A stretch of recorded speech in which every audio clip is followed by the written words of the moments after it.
हम लोगों ने जो है वो डी ब्लॉक एलिमेंट्स को जो है वो कंप्लीट कर दिया था। इसके अलावा हमने जो है वो एफ ब्लॉक को भी जो है वो स्टार्ट किया था। ठीक है, एफ ब्लॉक में हमने जो है वो लेंथेनाइड सीरीज के बारे में जो है वो पिछले लेक्चर में पढ़ा था। दैट जो आपके लेंथेनाइड एलिमेंट्स होते हैं उनकी इलेक्ट्रॉनिक कॉन्फ़िगरेशन क्या होती है, उनका ऑक्सीडेशन स्टेट वगैरह जो है वो क्या होता है। ठीक है, आज का जो हमारा टॉपिक है लेंथेनाइड सीरीज से, वो आ जाएगा आपका लेंथेनाइड कंट्रैक्शन।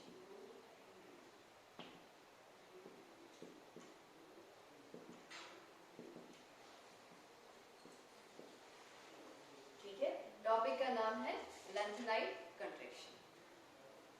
लेंथेनाइड कंट्रैक्शन का मतलब क्या होता है कि जब हम लेंथेनम से जाते हैं लुटेशियम की साइड, मतलब अक्रॉस पीरियड, तो आपका क्या होता है, देखो हम जानते हैं कि जो आपके लेंथेनाइड सीरीज होते हैं उनमें 4f ऑर्बिटल होता है, और जैसे जैसे हम लेंथेनाइड से जो है वो लेंथेनम से जाते हैं कहाँ की तरफ, लुटेशियम की तरफ, यहाँ पे क्या होता है 4f में एक एक इलेक्ट्रॉन ऐड होता रहता है। ठीक है, तो जो आपका 4f का जो शील्डिंग इफेक्ट होता है वो क्या होता है, कम होता है। 4f क्या होता है, 4f की डिफ्यूज शेप होती है। ठीक है, जिसकी वजह से उसमें जो इलेक्ट्रॉन होते हैं काफी ज्यादा दूर दूर होते हैं, जिसकी वजह से जो लास्ट वाला इलेक्ट्रॉन होता है और जो न्यूक्लियस होता है उसके बीच में अच्छी खासी अट्रैक्शन होती है, जिसकी वजह से क्या होता है, जो साइज होता है वो डिक्रीज होता है। तो जब हम लेंथेनम से लुटेशियम की तरफ जाते हैं तो कॉन्टिन्यूसली जो साइज होता है वो काफी ज्यादा क्या हो जाता है, कंट्रैक्ट हो जाता है, बहुत ज्यादा डिक्रीज होता है, एक्सपेक्टेड से ज्यादा decrease, across the period size decrease ही होता है, लेकिन यहाँ पे क्या होता है थोड़ा सा ज्यादा डिक्रीज होता है। क्यों? Because of the imperfect shielding of 4f orbital. अगर आपके पास 4f में थोड़ी बहुत भी शील्डिंग होती तो उस केस में क्या होता, जो वैलेंस इलेक्ट्रॉन होता, देखिए क्या होता है, मेरे पास ये न्यूक्लियस है, मेरे पास ये अंदर वाली शेल है और मेरे पास ये लास्ट वाला इलेक्ट्रॉन है, दैट इज वैलेंस शेल का इलेक्ट्रॉन। अब क्या होता है, जब हम लेंथेनम से चलते हैं लुटेशियम वाली साइड तो हर एक में 4f होता है, लेकिन जैसे जैसे हम आगे जाते हैं तो 4f में ज्यादा इलेक्ट्रॉन्स क्या होते हैं, ऐड होते हैं। अब क्या है, ये बीच वाले जो आपके पास ऑर्बिटल है, इंटरवेनिंग ऑर्बिटल्स, ये क्या है आपके पास 4f है। ठीक है, 4f की डिफ्यूज शेप होती है, इसकी काफी बड़ी सी शेप होती है, मैंने ऐसे सपोज कर दिखा दिया। ठीक है, इसमें जो इलेक्ट्रॉन डिफ्यूज शेप की वजह से इलेक्ट्रॉन क्या करेंगे, अगर जगह ज्यादा है तो इलेक्ट्रॉन दूर दूर रहना पसंद करेंगे। सपोज एक इलेक्ट्रॉन यहाँ है, एक इलेक्ट्रॉन यहाँ है, एक इलेक्ट्रॉन यहाँ पे है।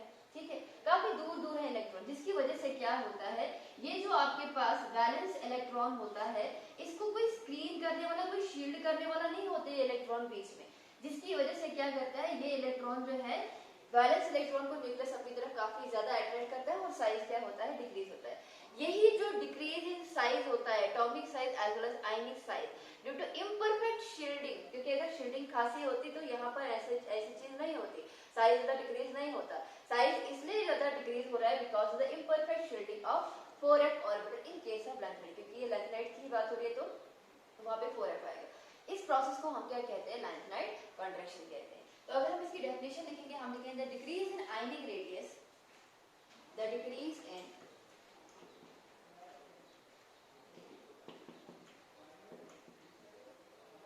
ionic radiate from lanthanum 3 positive ion to lutetium 3 positive ion due to imperfect shielding of 4f electron, due to imperfect shielding of 4f electron from the nuclear charge, from the nuclear charge। ठीक है, इसी चीज को हम क्या कहते हैं, lanthanide contraction कहते हैं। ठीक है, तो साइज का डिक्रीज होना जब हम लेंथेनम से लुटेशियम की तरफ जाते हैं, क्यों, बिकॉज यहाँ पर क्या होता है, इम्परफेक्ट शील्डिंग होती है 4f की वजह से, उस वजह से साइज क्या होता है, कंटिन्यूसली डिक्रीज होता है। इस प्रोसेस को हम क्या कहते हैं, लेंथेनाइड कंट्रैक्शन कहते हैं। अब इसका हम वजह लिखेंगे, नॉट इसका वजह बट इसकी वजह लिखेंगे। एक्सप्लेनेशन तो मैंने आपको ऑलरेडी समझा दी, बट लफ्जों में आप उसको जो है थोड़ा सा बोलेंगे। ठीक है, सबसे पहली चीज तो जो आपके पास 4f ऑर्बिटल होता है उसकी डिफ्यूज शेप होती है, diffuse shape of 4f orbital. ठीक है, सेकेंड पुअर शील्डिंग क्या होती है, इस केस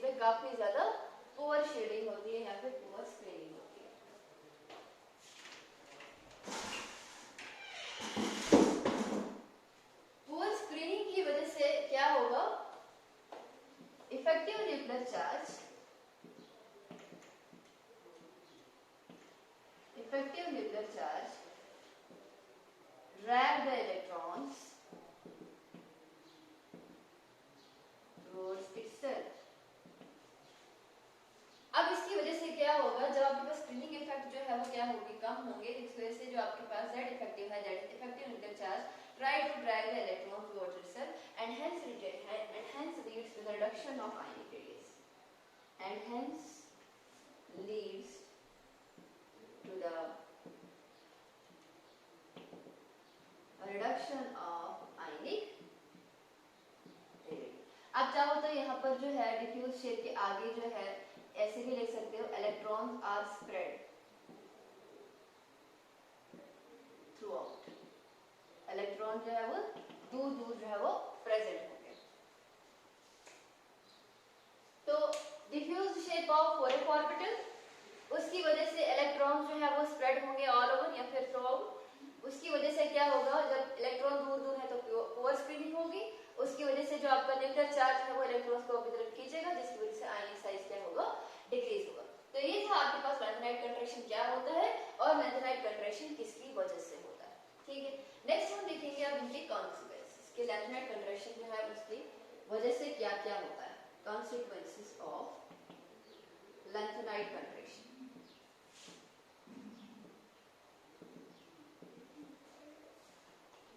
सबसे पहला जो यहाँ पे कॉन्सिक्वेंस होगा वो ये होगा, the basicity of lanthanide OH3 is more than LuOH3। लुटीशियम का जो हाइड्रोक्साइड है उसकी बेसिसिटी सबसे कम होती है। जैसे जैसे हम LaOH3 से चलते हैं LuOH3 वाली साइड तक, तो बेसिसिटी क्या होती है, वो डिक्रीज होती है। ठीक है, लैंथेनाइड जो आपके पास लैंथेनम OH3 जो है वहां से चल के लुटीशियम OH3 तक जाते हैं, ये सारी बेसिस हैं। ठीक है, जब आप लैंथेनाइड को जो है लैंथेनाइड के एलिमेंट्स को जो है वाटर के साथ ट्रीट करते हो, वहां पे इस तरह की बेस बनती है। अब कौन जल्दी आसानी से OH देगा, वो उतना ही अच्छा जो है वो बेस होगा। मैंने बोला कि इनमें जो है जो पहले वाले एलिमेंट्स होते हैं वो ज्यादा बेसिक होते हैं एज कम्पेयर टू जो बाद वाले एलिमेंट होते हैं, और जो लुटीशियम जो है उसका जो हाइड्रोक्साइड है वो सबसे कम बेसिक होता है इस केसेस में। ठीक है, दैट इज इस केस में जो है जो आपका LuOH3 है वो सबसे कम बेसिक है। क्यों है? Because of lanthanide contraction. अब इसका क्या रीजन है, देखो जितना स्ट्रॉन्ग बॉन्ड एक लैंथेनाइड एलिमेंट और OH3 के बीच में होगा उतना ही ज्यादा OH3 जो है वो कम वो डोनेट करेगा। ठीक है ना, मेटल और OH3 के बीच में जितना ज्यादा स्ट्रॉन्ग बॉन्ड है OH की जो है वो उतनी कम टेंडेंसी है जो है वो निकल जाने की, या फिर उस कंपाउंड की कम टेंडेंसी है OH को प्रोड्यूस करने की सोल्यूशन में। ठीक है, तो जब हम यहाँ से यहाँ चलते हैं लुटीशियम का साइज बहुत ज्यादा छोटा होता है, ड्यू टू लैंथेनाइड कंट्रैक्शन की वजह से साइज क्या होता है वो डिक्रीज होता है। तो जब हम यहाँ से यहाँ चलते हैं Lu3 पॉजिटिव आयन का साइज सबसे छोटा होता है। फजान रूल के हिसाब से एक छोटा कैटायन जो होता है और एक बड़ा एनायन जो होता है उनके बेस में जो होता है कोवेलेंट बॉन्ड जो होता है काफी ज्यादा स्ट्रॉन्ग होता है। एक कोवेलेंट बॉन्ड बनाने के लिए साइज ऑफ कैटायन जो है वो काफी ज्यादा छोटा होना चाहिए, ये कहता है आपका फजान्स रूल। तो इस केस में क्या है, जो आपका लुटीशियम है उसका जो कैटायनिक साइज है वो काफी ज्यादा छोटा है, तो फजान रूल के हिसाब से ये स्ट्रॉन्ग कोवेलेंट बॉन्ड बनाएगा किसके साथ, OH3 के साथ या OH के साथ, जिसकी वजह से क्या होगा, अब लुटीशियम और OH के बीच में काफी ज्यादा बॉन्ड स्ट्रॉन्ग है, उस वजह से जो OH होता है वो जो है वो वहां से जो है प्रोड्यूस निकल नहीं सकता है, वो बॉन्ड जो है वो आसानी से नहीं टूट सकता। लेकिन यहाँ पे जो है वो आसानी से टूट सकता है क्योंकि लैंथेनम जो होता है वो क्या होता है, उसका साइज बड़ा होता है, जिसकी वजह से क्या होता है इन्होंने बॉन्ड जो है वो उतना ज्यादा स्ट्रॉन्ग नहीं बनाया होता है, वो आसानी से टूट जाते हैं, OH नेगेटिव आयन प्रोड्यूस होते हैं, और इसकी वजह से क्या होता है आपके पास जो बेसिक कैरेक्टर होता है LaOH3 का वो क्या होता है वो ज्यादा होता है। अक्रॉस द पीरियड चलने पे जो बेसिक कैरेक्टर होता है वो इसलिए डिक्रीज होता है बिकॉज साइज डिक्रीज होने की वजह से कोवेलेंट कैरेक्टर इंक्रीज होता है, ये स्ट्रॉन्ग कोवेलेंट बॉन्ड बनाता है, उस वजह से ये OH नेगेटिव आयन को आसानी से प्रोड्यूस नहीं कर सकता है। ठीक है, सेकंड इलेक्ट्रोनेगेटिविटी।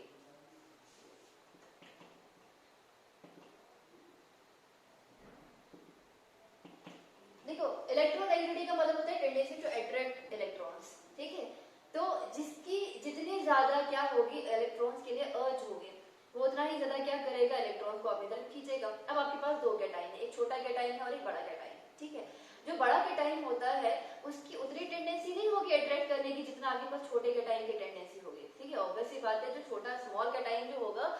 ग्रेटर टेंडेंसी होगी इलेक्ट्रॉन्स को अट्रैक्ट करने की एज कम्पेयर टू जो आपके पास क्या होगा, बड़ा कैटायन होगा।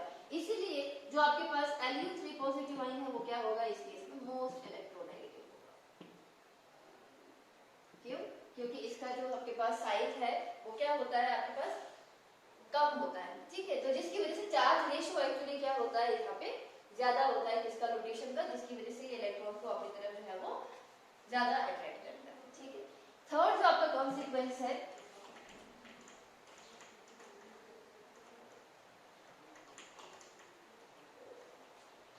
इसके बाद में यहाँ पे लिख रही है third consequence, separation of lanthanide elements.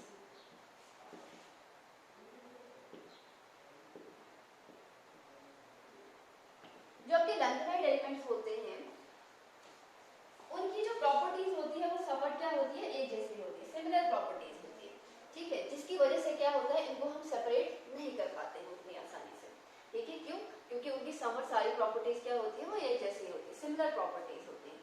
Lanthanide contraction की वजह से हर एक में क्या होता है, साइज जो होता है, हम जब जाते हैं across the period from lanthanum to lutetium, आपका साइज कॉन्टिन्यूअसली क्या होता है, डिक्रीज होता है। इसका मतलब जो आपके पास अब लैंथेनाइड एलिमेंट है, लैंथेनाइड कंट्रैक्शन की वजह से उनमें क्या आता है, आयनिक साइज में डिफरेंस आता है, जिसकी वजह से बहुत सारी उनकी प्रॉपर्टी, खुद की प्रॉपर्टी, जैसे इनका आयनिक साइज होता है, टेंडेंसी टू फॉर्म कॉम्प्लेक्सेस होता है। कॉम्प्लेक्स फॉर्मेशन जो है वो कैटायन के ऊपर ही डिपेंड करेगा। कैटायन जितना छोटा होता है कॉम्प्लेक्स की फॉर्मेशन उतनी ही ज्यादा जो है हम बोल सकते हैं उतनी ज्यादा जो है वो शो कर सकता है, क्योंकि वहां से वो इलेक्ट्रॉन को आसानी से अट्रैक्ट करता है। तो कुछ जो इनकी प्रॉपर्टी होती है, दैट इज आयनिक साइज है, टेंडेंसी टू फॉर्म कॉम्प्लेक्सेस है, वो क्या हो जाती है, वो डिफर हो जाती है या डिफरेंट आ जाती है किसमें, लैंथेनाइड की सीरीज में, जिसकी वजह से सम सॉर्ट ऑफ प्रॉपर्टीज इनकी क्या आ जाती है, डिफरेंट आ जाती है, किसकी वजह से, लैंथेनाइड कंट्रैक्शन की वजह से। वही डिफरेंस इन प्रॉपर्टी हेल्प करती है किसमें, सेपरेशन ऑफ लैंथेनाइड एलिमेंट्स में। अदरवाइज इनको सेपरेट करना काफी ज्यादा मुश्किल होता है, बिकॉज ये जो है वो काफी सारी प्रॉपर्टीज जो है वो एक दूसरे से क्या करते हैं, सिमिलर शो करते हैं, ठीक है। नेक्स्ट है आपके पास similarity in the atomic size of second and third transition series. Similarity in the atomic size of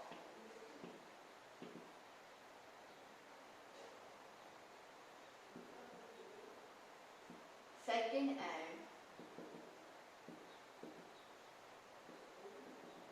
third transition series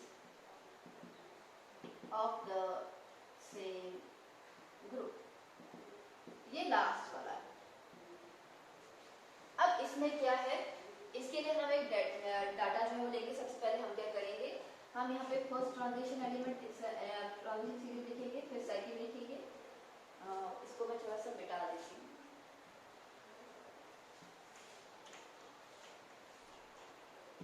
इसके ऊपर कॉन्सेंट्रेट करना। First transition series, second transition series and third transition series, ठीक है। First transition series में scandium, titanium और हम vanadium लेंगे। Scandium, titanium and vanadium. फिर सेकंड वाले में हम जो है वो यूट्रियम, जिर्कोनियम और नियोबियम लेंगे।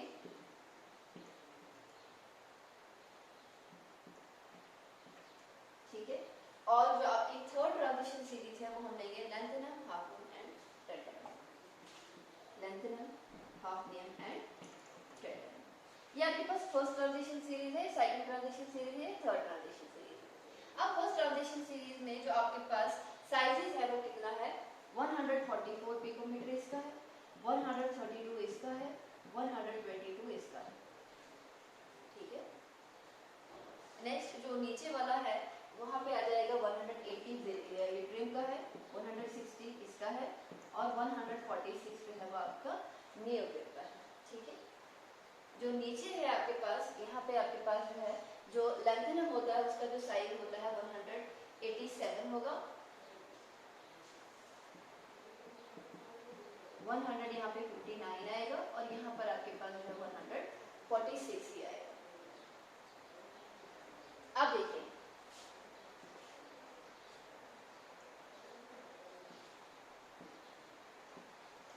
This is your first transition series, second transition series, third transition series. Down the group चलने पे साइज जो होता है वो इंक्रीज होता है। डाउन द ग्रुप चलने पे साइज जो होता है वो इंक्रीज होता है, बिकॉज नंबर ऑफ शेल्स क्या होते हैं वो इंक्रीज होती है। हम इसमें देख रहे हैं 1 144, 180, 187 साइज क्या हो रहा है, इंक्रीज हो रहा है। अब इधर चलो 132, उसके बाद ये डिफरेंस 160, अब यहाँ पर देखो समवट सिमिलर 159, 122, यहाँ से यहाँ चलने पे डिफरेंस आ रहा है 146, लेकिन यहाँ से यहाँ चलने पे ऑलमोस्ट सेम, मतलब ये इसके साथ ऑलमोस्ट सेम सिमिलैरिटी शो कर रहा है, ये वाला जो है वो इसके साथ जो है वो सेम एटॉमिक साइज जो है वो शो कर रहा है। इसका मतलब सेकंड ट्रांजिशन सीरीज और थर्ड ट्रांजिशन सीरीज के जो एलिमेंट है सेम ग्रुप के, वो क्या कर रहे हैं, सेकंड और थर्ड के जो आपके पास ट्रांजिशन एलिमेंट्स है सेम ग्रुप के, उनका साइज ऑलमोस्ट क्या है वो सेम है ड्यू टू लैंथेनाइड कंडक्शन। अब क्यों है, देखो लैंथेनाइड के बाद जो है, लैंथेनाइड के बाद 14 एलिमेंट्स आते हैं जो मैंने आपको अभी जो है पिछली क्लास में जो है वो बताए थे, ठीक है। लैंथेनाइड जो सीरीज है 14 एलिमेंट की वो कब आती है, वो लैंथेनम के बाद आती है, ठीक है। लेकिन ये डी ब्लॉक की बात है, वो तो एफ ब्लॉक की बात थी। एफ ब्लॉक को इनर ट्रांजिशन इसलिए कहते हैं क्योंकि वो डी ब्लॉक से जो है वो लिए गए थे, ठीक है। ऑनवर्ड्स लैंथेनाइड ऑनवर्ड जितने भी थे उनको हम लैंथेनाइड सीरीज कहते हैं, वो 14 एलिमेंट्स है। अब हम जानते हैं कि लैंथेनाइड से जब हम रोटेशन की तरफ जाएंगे 14 एलिमेंट्स आए, उसके बाद आपका साइज ऑलमोस्ट क्या होता है, डिक्रीज होता है, क्योंकि लैंथेनाइड सीरीज की वजह से साइज क्या होता है, वो डिक्रीज होता है। अब वो 14 एलिमेंट जब खत्म होते हैं बाद में आपका हाफ नेम स्टार्ट होता है। देखिए जो आपको एफ ब्लॉक एलिमेंट है वो एफ ब्लॉक में क्यों डाला, बिकॉज उसका जो बैलेंस इलेक्ट्रॉन था वो एस ऑर्बिटल एफ ऑर्बिटल में आ रहा था। एफ ऑर्बिटल में एक इलेक्ट्रॉन आएगा, 2 आएंगे, 4 आएंगे, 5 आएंगे, अप टू 14 तक आएंगे, बाद में आपका डी जो है वो फिल होता है। तो जहां से 14 एलिमेंट जो है वो नीचे आते हैं एफ ब्लॉक में, उनके जब 14 एलिमेंट फिल हो, 14 इलेक्ट्रॉन फिल हो जाते हैं, तब आपका जो है यहाँ से जो है वो 10 इलेक्ट्रॉन एलिमेंट जो है वो स्टार्ट हो जाते हैं। और हाफनियम में आपका 4f ऑलरेडी फिल होगा, टेंडुलम में फिल होगा, इनके ऑनवर्ड जितने भी एलिमेंट होंगे उनमें 4f जो होगा वो फिल होगा। अब वहां पे क्या फिल होगा, आपका डी ऑर्बिटल फिल होगा, तब ये डी और डी जो आपके पास डी ब्लॉक जो है वो उस पर प्रेजेंट है। अब यहाँ से जब ऑनवर्ड 14 एलिमेंट्स है उनमें ऑलरेडी साइज का डिक्रीज होता है, 14 एलिमेंट के बाद आपका हाफनियम आ रहा है, उसके बाद ये सारे एलिमेंट आ रहे हैं, अक्रॉस ए पीरियड चलने पे साइज डिक्रीज है, लेकिन इनका तो ज्यादा डिक्रीज होगा। क्यों होगा डिक्रीज, बिकॉज इसके बाद जो है वो 14 एलिमेंट आ रहे हैं जिनमें ऑलरेडी लैंथेनाइड कंट्रैक्शन हो रहा है। अब यहाँ से यहाँ पे चलने पे साइज इंक्रीज होना चाहिए, लेकिन ऑलरेडी यहाँ से साइज जो है वो डिक्रीज हो रहा है, जिसकी वजह से यहाँ पे साइज इंक्रीज तो होता है, इंक्रीज होता है एक्चुअली जब हम नीचे जाते हैं ना, इंक्रीज होना चाहिए, लेकिन उतना ज्यादा नहीं हो पाता है, बिकॉज यहाँ पीछे क्या आते हैं 14 एलिमेंट आते हैं जिनमें ऑलरेडी लैंथेनाइड कंट्रैक्शन हो गया होता है, और आगे भी ये जो है वो ऐसे ही जो है उनका साइज क्या रहता है, डिग्री। ऐसा नहीं कि इनमें लैंथेनाइड कंट्रैक्शन होता है, नहीं, लेकिन जब उनके बाद ही आ रहे हैं ना, 14 एलिमेंट के बाद ही आ रहे हैं, ठीक है, उस वजह से क्या होता है ऑलरेडी उनमें कंट्रैक्शन हो गई होती है, तो इनमें भी क्या होता है उसके बाद वाला जो आपका एलिमेंट होगा ऑलरेडी लैंथेनाइड कंट्रैक्शन हो गई है, उसके बाद वाला एलिमेंट अब इनमें आ रहा है, इसका साइज भी तो डिक्रीज ही होगा ना, तो जिसकी वजह से क्या होता है ऑलमोस्ट इसका साइज और इसका साइज क्या रहता है, सेम रहता है, इसका साइज और इसका साइज। यहाँ से यहाँ चलने पे साइज इंक्रीज होना चाहिए, लेकिन लैंथेनाइड कंट्रैक्शन की वजह से इसका साइज इतना ज्यादा कम हो गया होता है कि इन दोनों का साइज ऑलमोस्ट क्या रहता है, सिमिलर रहता है, ठीक है। तो ये था आपके पास लैंथेनाइड कंट्रैक्शन क्या होता है, लैंथेनाइड कंट्रैक्शन किसकी वजह से होता है, और लैंथेनाइड कंट्रैक्शन की वजह से कौन कौन सी चीजें आती हैं, ठीक है। इसके साथ ही आपकी लैंथेनाइड सीरीज कंप्लीट होती है, और अब हम जो है वो एक्टिनाइड सीरीज की तरफ चलते हैं। एक्टिनाइड सीरीज में खास अपने कुछ नहीं पढ़ना है, खाली अपने एक्टिनाइड जो सीरीज है उसकी इलेक्ट्रॉनिक कन्फिगरेशन, ऑक्सीडेशन स्टेट वगैरह जो है वो पढ़नी है, और इसके अलावा अपने सिमिलरिटीज एंड डिफरेंसेस पढ़ने हैं between the lanthanide series and actinide series.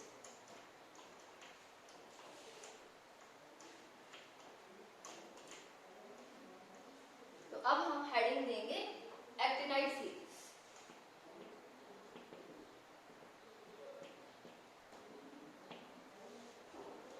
ठीक है। एक्टिनाइड सीरीज क्या होते हैं, actinium along with 14 elements, actinium along with 14 elements up to lawrencium। Actinium से लॉरेंशियम तक जितने भी आपके पास एलिमेंट आते हैं उन सबको हम क्या कहते हैं, एक्टिनाइड्स कहते हैं, ठीक है, या फिर एक्टिनाइड सीरीज कहते हैं, ठीक। अगर हम इनकी जो है इलेक्ट्रॉनिक कन्फिगरेशन वगैरह देखें तो हम देखेंगे यहाँ पे सबसे पहले तो एक्टिनियम, थोरियम, उसके बाद आएगा आपका प्रोटेक्टिनियम,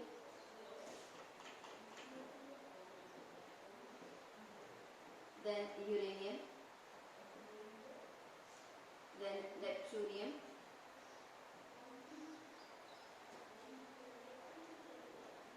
देन आपके पास आएगा plutonium, americium,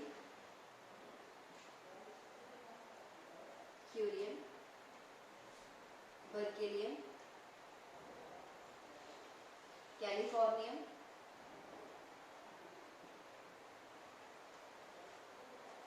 einsteinium, fermium, mendelevium, nobelium and then is lawrencium. ठीक है, नेक्स्ट है आपका लास्ट वाला लॉरेंज। कितने आएंगे? 1 2 3 4 5 6 7 8 9 10 11 12 13 14 15।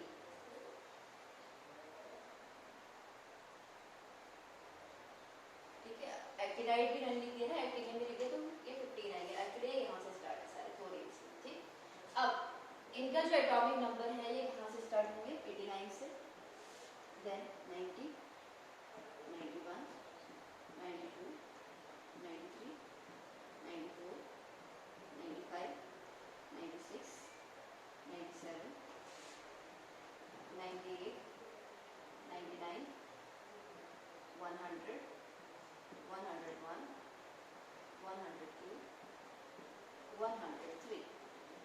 ये इनके एटॉमिक नंबर्स।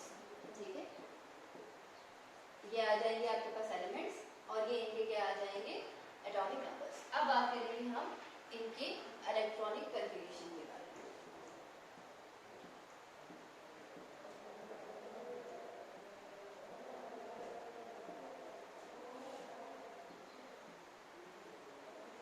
रेडॉन यहाँ पे हर एक में आता है तो हम RN जो है पहले लिखेंगे।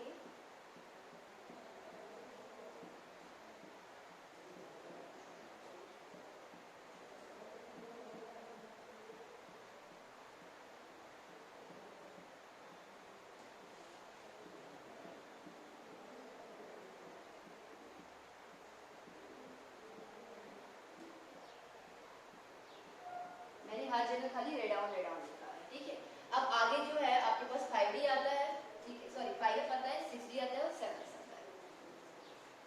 इस केस में जो है वो 6D आएगा और 7S आएगा, इसमें 4 जो है वो प्रेजेंट नहीं होता है। ठीक है, 5F यहाँ पे स्टार्ट हो जाएगा, फिर 6D, फिर 7S, 5F 6D 7S, 5F 6D 7S, 5F 6D 7S, 5F 6D यहाँ पे 7S, 5F 6D and 7S, 5F 6D and 7S, 5F 6D and 7S, again 5F 6D and 7S, 5F 6D 7S, 5F 6D and 7S, 5F 6D and 7S, 6D and 7S। ये जो आपके पास आए यहाँ पे अभी मैंने जो है वो इलेक्ट्रॉन की फिलिंग जो है अभी तक नहीं करवाई है, खाली मैंने जो है वो शेल लिख ली। ठीक है, 5F आया, 6D and 7S आया। तो सबसे पहले हम स्टार्ट करेंगे यहाँ से। तो यहाँ पे 61 होता है, देन 7S 2 आता है। जो आपका थोरियम होता है उसमें 4F में कोई भी इलेक्ट्रॉन प्रेजेंट नहीं होता है, यहाँ पे 62 होता है, तो 7S 2 आएगा। ठीक, उसके बाद 2 3 4 6 7 7 9 10 11 12 13 14 एंड 14। 14 मैंने जो है वो 2 बार लिखा है। नोबेलियम में भी 40 आएगा, लॉरेंशियम में भी आपको 40 जो है वो आता है। ठीक है, अब आगे हम 60 जो है वो भरेंगे। 60 में आपके पास क्या होता है, जो आपका थोरियम होता है उसमें जो है वो 2 आता है। इसके अलावा जो है आपको नेपच्यूनियम तक आपने जो है वो 1 1 भरना है।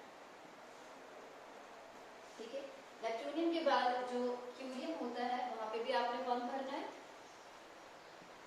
और जो आपका लॉरेंशियम है वहाँ पे 1 भरना है। इसके अलावा बाकी जितने भी आएंगे उनमें हम जो है वो 0 फिल करेंगे, 60 0। ठीक है, जो 1 आता है वो आपको नेपच्यूनियम तक आता है, फिर क्यूरियम में भी जो है वो 1 आता है और लास्ट में लॉरेंशियम में जो है वो 1 आएगा। ठीक, और बाद में जो आपका 7S है, 7S में जो है वो ऑलमोस्ट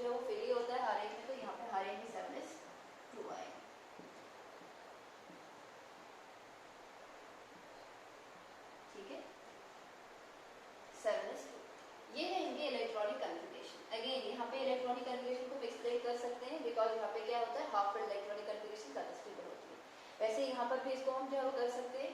यहाँ पे 540 इसलिए आया क्योंकि यहाँ पे भी क्या होता है, आपके पास जो फुली फिल्ड इलेक्ट्रॉनिक कन्फिगरेशन होती है वो ज़्यादा स्टेबल होती है। ठीक है, तो ये इनकी क्या थी, इलेक्ट्रॉनिक कन्फिगरेशन थी। अब हम जो है वो कुछ सिमिलैरिटीज देखेंगे बिटवीन एक्टिनाइड्स और लैंथेनाइड्स में। सिमिलैरिटी,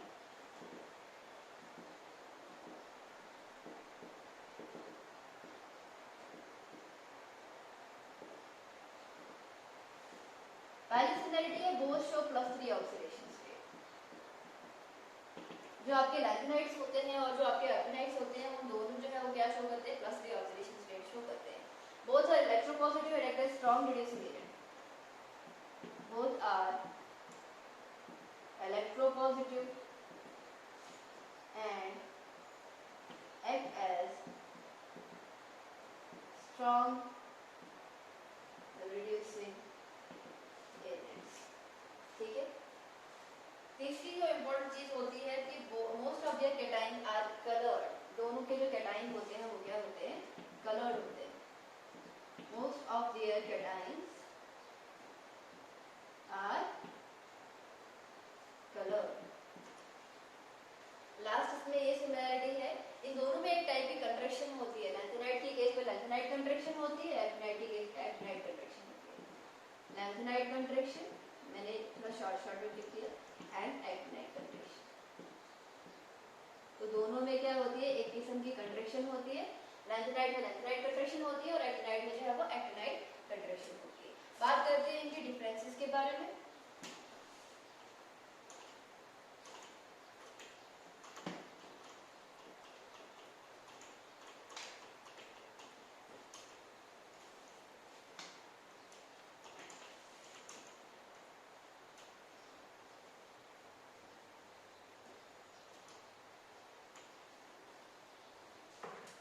डिफरेंसेस,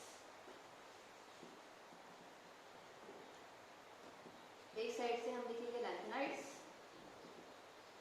और दूसरी साइड से हम लिखेंगे एक्टिनाइड्स। लैंथेनाइड में हम सबसे पहले क्या लिखेंगे, beside +3 they show +4 as well as +2 as well as +4। Besides +3 they show +2 and +4। और एक्टिनाइड में beside +3 they show +4 +5 +6। Beside +3 they show +4 +5 and +6 oxidation state. ठीक है, नेक्स्ट जो आपके लैंथेनाइड होते हैं, they have little tendency towards complex formation. Little tendency towards complex formation. Actinide ज्यादा complexes बनाते हैं, तो हम लिखेंगे हाई टेंडेंसी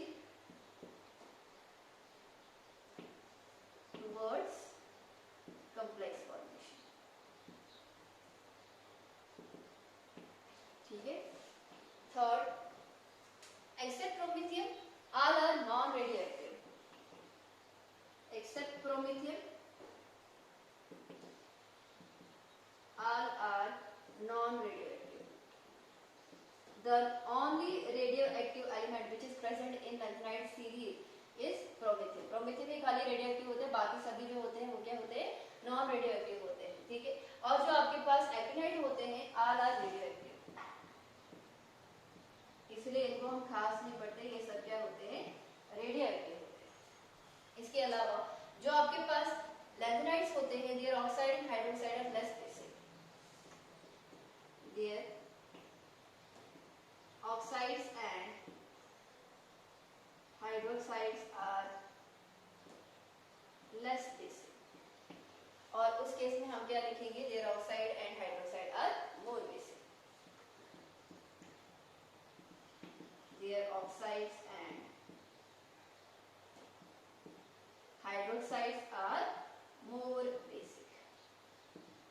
इनके ऑक्साइड और हाइड्रोक्साइड जो होते हैं वो ज्यादा बेसिक होते हैं। ठीक है, तो ये था आपके पास लैंथेनाइड कंट्रैक्शन होता क्या है। ठीक है, इसके अलावा हमने जो है वो एक्टिनाइड की इलेक्ट्रॉनिक कन्फिगरेशन वगैरह देख ली, और इसके अलावा हमने जो है वो सिमिलैरिटीज और डिफरेंसेस देख लिए बिटवीन लैंथेनाइड एंड एक्टिनाइड। इसके साथ ही आपका D and F block element आज कंप्लीट होता है।